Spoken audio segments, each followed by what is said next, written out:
Probablement capable de vous battre à n'importe quel jeu de société, Mario Dumont. Tout en débattant des enjeux de société. Isabelle, c'est un livre, ces jours-ci, là, qui fait beaucoup de bruit. Moi, je me rappelle quand le film La Petite Reine est sorti en 2014, c'est Laurence Leboeuf qui incarnait Geneviève Janson puis Patrice Robitaille qui était l'entraîneur toxique. Puis je me rappelle qu'à ce moment-là, j'avais été chamboulée parce que sur la place publique, on avait beaucoup parlé du dopage de cette ex-championne, mais très peu de la cause et de tout ce qui l'entoure. Puis j'avais été vraiment chamboulée par le film. Et maintenant qu'elle écrit le livre La Cassure qui est disponible partout. Puis là, c'est comme si l'histoire du dopage, on est revenu. Là, c'est plus dans l'histoire. Non. Là, on regarde vraiment un aspect humain, une tragédie humaine de face. Peut-être pour la première fois qu'on la regarde comme ça. Là. Complètement. Alors que le dopage, là, c'est 1% de son histoire. Geneviève Janson est avec nous pour nous présenter La Cassure et son histoire qu'elle livre de façon si généreuse. Bienvenue à l'émission. Bonjour Geneviève. Merci. Bonjour. Bon. Faut dire que ce livre-là, La Cassure, retrace finalement le début de ta relation avec cet entraîneur que tu ne nommes pas dans le livre, où on parle d'abus, de violence sexuelle, psychologique, physique. Est-ce que ça a été difficile pour toi de livrer ce témoignage-là que peu de gens, voire personne sur la place publique connaissaient? L'écriture du livre, en fait, ça n'a pas été super difficile. Je me suis laissée aller. C'était le premier livre que j'écrivais, alors je me suis dit, je vais l'écrire avec les histoires que j'ai dans mon cœur en premier, et ensuite de ça, on mettra de l'ordre dans tout ça. J'avais quand même et j'ai plusieurs années de thérapie derrière moi, alors j'avais réglé plusieurs choses. Donc l'écriture, ça l'a bien été. C'était important pour moi de vraiment amener les gens dans la tête d'une jeune adolescente qui avait des grands rêves, et aussi de vraiment bien décrire la mécanique en arrière de tous les abus que j'ai vécus, qu'est-ce que le grooming, comment c'est arrivé dans ma vie. Mais là, je dois vous avouer que, le livre est en librairie aujourd'hui. Là, j'ai plus d'émotions. Là, je revis plusieurs choses que je pensais étaient réglées, et ça, je pense que c'est normal dans le processus de reconstruction puis de guérison. Tu sais, les traumas, ils restent toujours avec nous. La petite Geneviève, celle qui avait 15 ans, celle qui a eu peur, celle qui devait mentir, en fait, pour sa survie, celle qui a fait tout ça, qui s'est sauvée. Elle est encore là, elle est encore en moi, donc elle se pointe le bout du nez un petit peu, là, ces jours-ci. Tu viens de le dire, 15 ans, parce que je pense qu'il faut s'arrêter sur ce point de départ. Tu as 15 ans, tu es une adolescente, tu n'es pas une adulte. Et là, tu pars avec l'entraîneur aux États-Unis. Oui. En fait, c'était pratique courante. Puis là, c'est sûr que je suis un petit peu en retrait du monde du sport, mais ça se passe encore aujourd'hui. Tu sais, il y a plusieurs camps d'entraînement pour des sports de haut niveau, que les athlètes sont jeunes, ils vont partir en Europe parce que les conditions sont meilleures, ils partent avec leur fédération, leurs entraîneurs.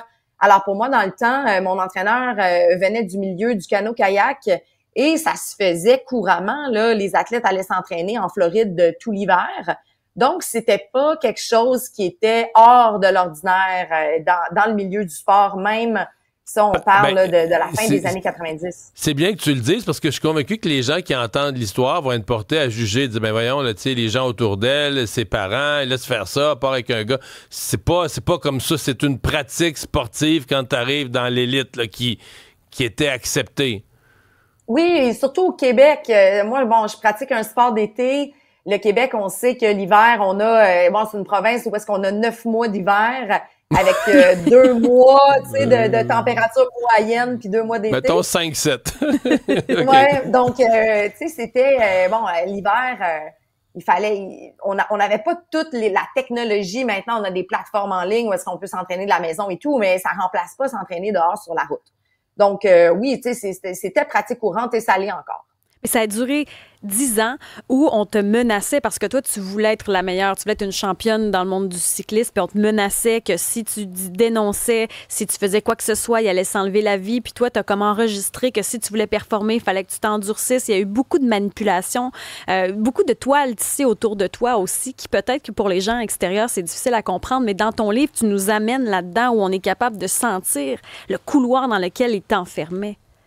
Oui, puis encore une fois, tu sais, je pense que c'est important que l'ensemble du milieu sportif, que les athlètes le lisent, que les parents, mais même, tu sais, des gens de tous les milieux, parce que cette manipulation-là, je suis certaine qu'elle existe dans des milieux professionnels où est-ce qu'on doit performer dans la vie de tous les jours, des relations abusives. On en entend parler beaucoup dans les médias. Il y a des femmes qui vivent ça, il y a des hommes aussi qui vivent ça.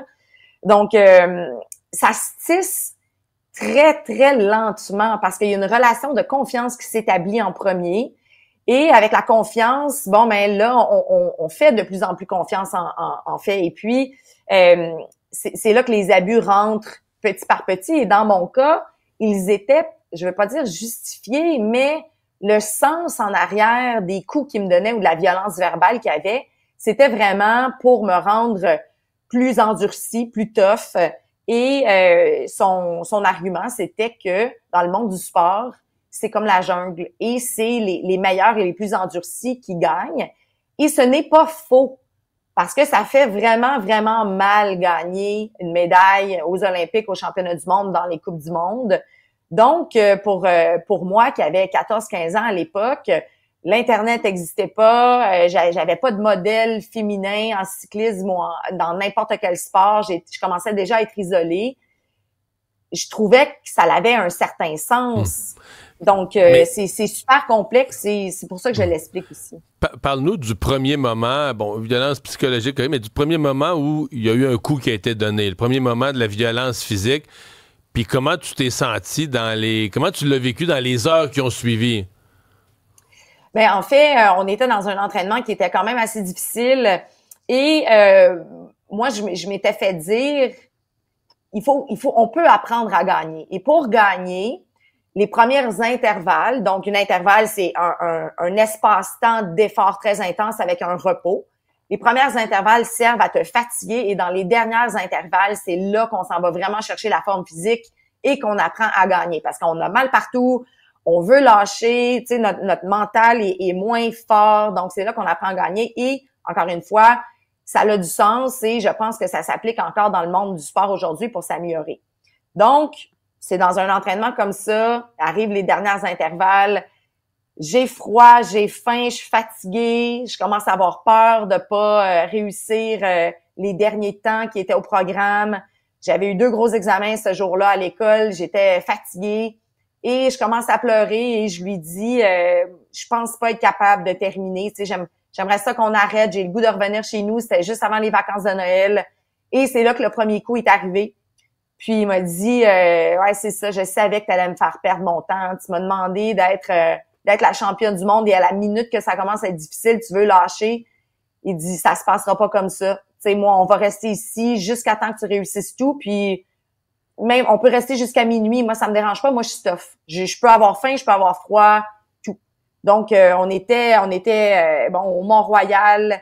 Il y avait personne autour. Moi, je pensais qu'on frappait des gens juste pour se défendre, en fait. C'était quelque chose qu'on voyait dans les films. Je comprenais pas qu'est-ce que j'avais fait.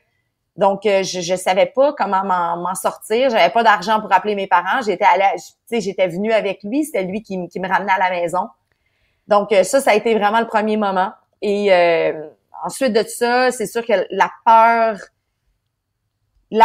de ses coups, mais aussi la sensation de l'avoir déçu et de ne pas être assez quand c'est moi qui lui avais demandé de m'entraîner pour m'aider c'est ça, m'aider à lui. C'est ça. Exactement. Donc, c'est là que ça l'a pris. C'est ça qui est fou, c'est toi qui reçois un coup, c'est toi qui te sens coupable. Mais comment aujourd'hui, parce que tes parents n'étaient pas au courant, il y a plein de jeunes aujourd'hui qui s'entraînent puis qui rêvent des Olympiques ou d'un championnat. Comment on peut les aider aujourd'hui, ces athlètes-là, pour éviter que ça se reproduise, autant comme parents, mais dans les fédérations, comment on peut éviter que ça se reproduise?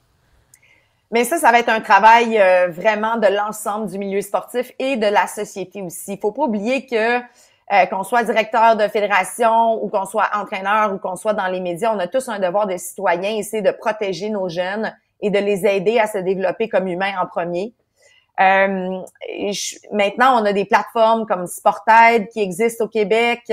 On a aussi le protecteur de l'intégrité qui est une nouvelle plateforme où est-ce que vous allez être accompagné pour si vous avez des plaintes, ils vont traiter votre plainte, ils vont vous accompagner tout comme Sportaid. Je pense que ça prend beaucoup de sensibilisation, d'éducation, oui, avec les athlètes, avec les parents, mais aussi, bon, avec les officiels, avec tout le monde, tout l'ensemble du milieu du sport. Et ça prend des témoignages. Donc, moi, c'est ce que je trouvais qui manquait. Oui, on a la théorie en ce moment, on apprend ça. Il y a des cours où il y a des classes en ligne maintenant où est-ce que les entraîneurs et l'ensemble du milieu sportif doivent suivre, mais il manque de témoignages humains qui ont vécu tout ça. Parce qu'on sait, quand on écoute quelque chose en ligne, des fois, on va pitonner sur notre téléphone, on va lire d'autres choses, on va écouter d'une oreille. Mais je trouve que quand c'est amené avec quelqu'un qui l'a vécu, on y porte plus attention. Alors pour moi, c'est important parce que je suis bien maintenant dans ma vie d'amener ce témoignage-là. Le documenter la cassure. Puis il y a un après la violence. Ton livre témoigne qu'il y a un après. Geneviève, merci beaucoup de nous avoir parlé ce matin. Bonne chance pour la suite. Merci. Bonne journée. C'est disponible dès aujourd'hui en librairie La Cassure.